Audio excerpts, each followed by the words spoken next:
Jean, chapitre 3, et le verset 16. Car Dieu a tant aimé le monde qu'il a donné son Fils unique, afin que quiconque croit en lui ne périsse point, mais qu'il ait la vie éternelle. Une promesse extraordinaire, et qui nous donne aussi cette dimension éternelle, mais aussi puissante du Dieu qui nous a créés, le Dieu créateur de l'univers, du ciel et de la terre, de chacun de nous. Et ça exprime l'amour profond de notre Père, de notre Dieu tout-puissant. Car Dieu a tant aimé. Oui, cet amour est allé jusqu'à la croix.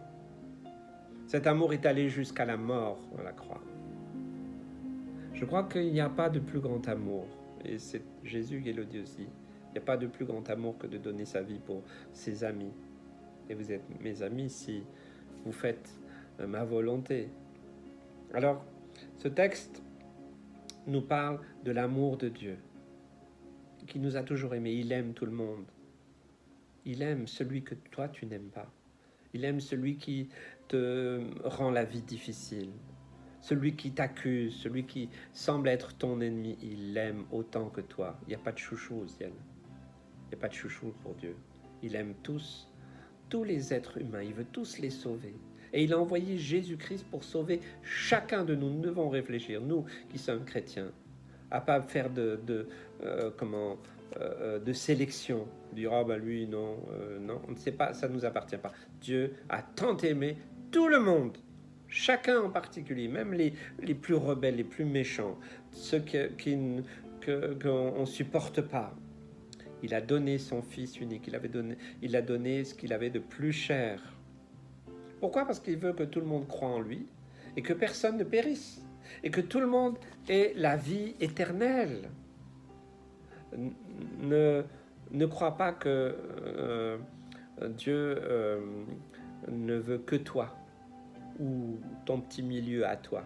Non. Peut-être commence à ouvrir les yeux, peut-être tu ne témoignes pas. Peut-être tu dis, oh bah, ils ont qu'à se débrouiller. Ah, puis les gens, ils ne veulent pas, et ceci, cela. Arrête.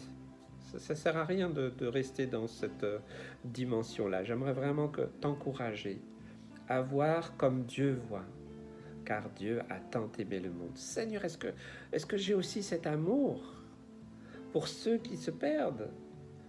Puisque tu les as tellement aimés, que tu as envoyé aussi Jésus pour eux. Seigneur, donne-moi d'être un témoin vivant, un témoin agissant.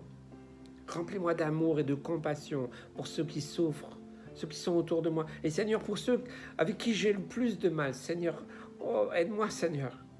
Je veux les aimer.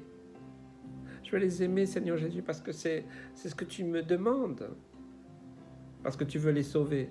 Et qu'à travers ma prière ou mon témoignage, eh bien, ça a un impact dans leur vie. Que si je reste à dire « Ah ben non, pas pour eux », eh bien, en fait, je limite la puissance de Dieu, je limite la parole de Dieu. Je n'ai pas le droit de faire ça. Je crois vraiment que nous devons aujourd'hui réfléchir et agir autrement. Que Dieu vous bénisse.